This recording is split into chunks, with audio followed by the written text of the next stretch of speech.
Do you ever feel disconnected from your partner? There's a practice for that. If you ever have that experience of having that same argument with your partner and it's just not shifting, this is the practice that will shift that. Seeing and feeling in this way, using this technique, it rebuilds trust. Trust and love will naturally start to arise in the space between you. Welcome to the practice. I'm Mark. And I'm Andrew. Today we're talking about the I See, I Feel practice with Justin Patrick Pierce and London Winters, his partner. The I See, I Feel practice is a practice that I personally found so incredibly helpful in my relationship as a way to connect with my partner. Andrew, how was this practice for you? I see relaxation and a peacefulness in you. I feel cared for. This practice was really beautiful. I just did it with a friend because I'm not in partnership at the moment. And it was a really beautiful way to really deepen and connect with her and get to know what she was feeling in the moment personally and what she was feeling about me. And it really connected us. We're learning how to express what we see and what we feel without adding story. We're just feeling. We're just seeing.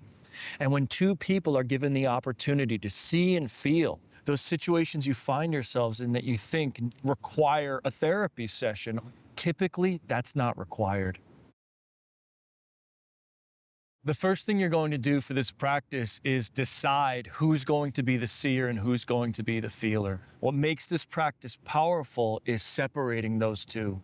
And we found that over the years of teaching this and practicing this technique ourselves, 10 minutes is really a sweet spot. We're going to turn and face each other and begin.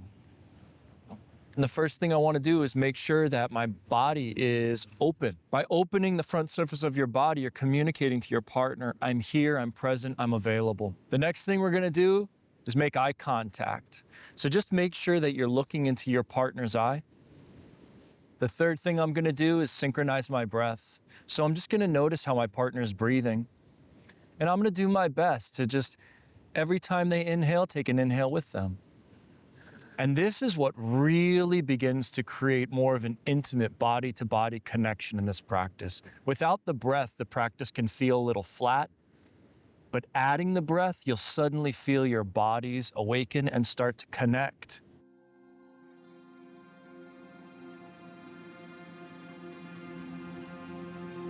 I see a tenderness in your eyes. I feel soft and vulnerable. There's one seer and one feeler.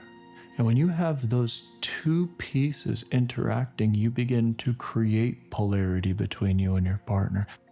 And so long as you have one person playing one of those other roles, you create that figure eight where the energy is now flowing back and forth. It's polarized. You and your partner are learning the mechanics of sexual polarity. I see that you're frozen cold. I feel warm inside. I feel delighted to be here with you. I see your mouth like twitching in a little smile.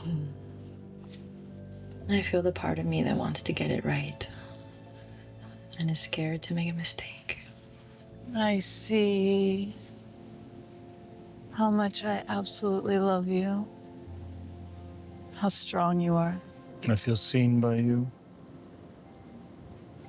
I feel loved. I feel trusted. I see a sadness. I feel a grief that I'm not sure how to process right now. Once I've been the seer and that 10-minute timer goes off, we flip and we go for another 10 minutes. What you're really learning how to do through this technique is notice the difference in your communication with someone else when you're the seer versus when you're the feeler. One thing you'll notice when you're the seer is that your attention is not on yourself. Your attention is actually over there on your partner. So we're learning how to shift our attention off of ourselves and onto another. This creates intimacy. When we're the feeler, what we'll notice is that our attention is actually on ourselves. We're still connected eye to eye, breath to breath with the person in front of us. But our attention is here. What am I feeling? What am I feeling? Expressing it and allowing your partner to see it. I see the woman I'm devoted to. I feel like crawling on top of you. And I see your dedication to this work and your truth. I feel delighted to be seen. I see how alive you are, how willing you are to give yourself and give your heart. I feel like I'm on a grand adventure with you. And I'm here for it. I see a man that's learning to express himself bigger, more true and authentically. I feel afraid of that. I see a wise woman. I feel the power of your being spreading me wide open. I see a man who is dedicated to his freedom. I feel seen. I see how happy your feet are. I see yearning and desire. I feel so fulfilled. I feel worship of you.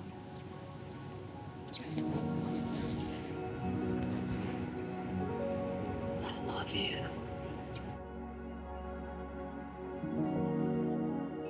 As you may have noticed watching that practice, there's a lot of love here. And there was even a lot of intimacy that took place, even though we're freezing cold on the beach. But I want you to know that there's plenty of times that Londin and I have done this practice and where there's a lot of pain. There's a lot of uncomfortable emotions. There's a lot of sadness that's here. And if that's what you're feeling and that's what you experience during this practice, that's okay. The I See, I Feel practice may not seem like a sexual practice, and in many ways it's not. But does it lead to better sex? Absolutely. When you have two people seeing and feeling one another from equanimity, we're not being reactive to what is seen and felt. What naturally begins to happen is trust starts to be rebuilt.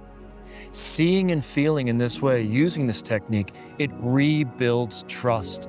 Trust and love will naturally start to arise in the space between you. I know you've done this practice quite a lot. What effect has it had on your life?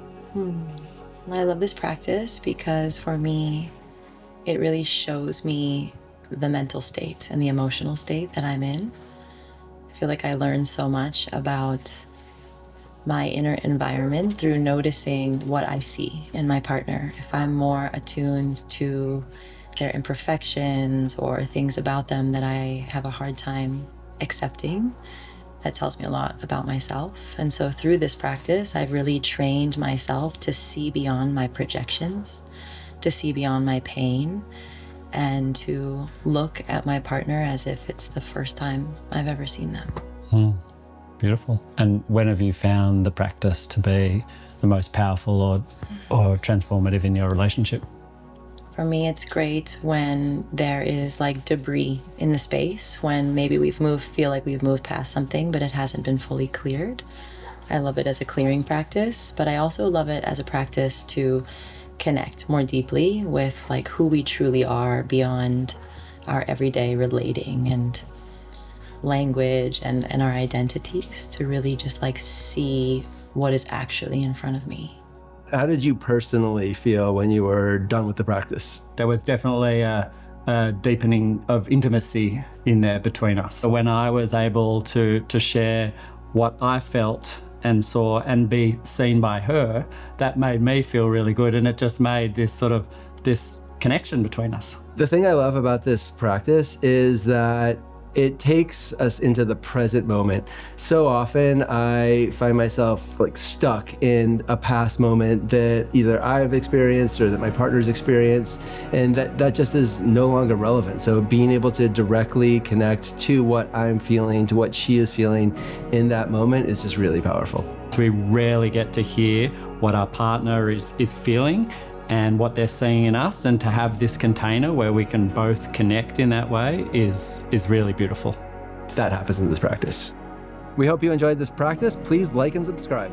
And we'll see you for an amazing practice next week.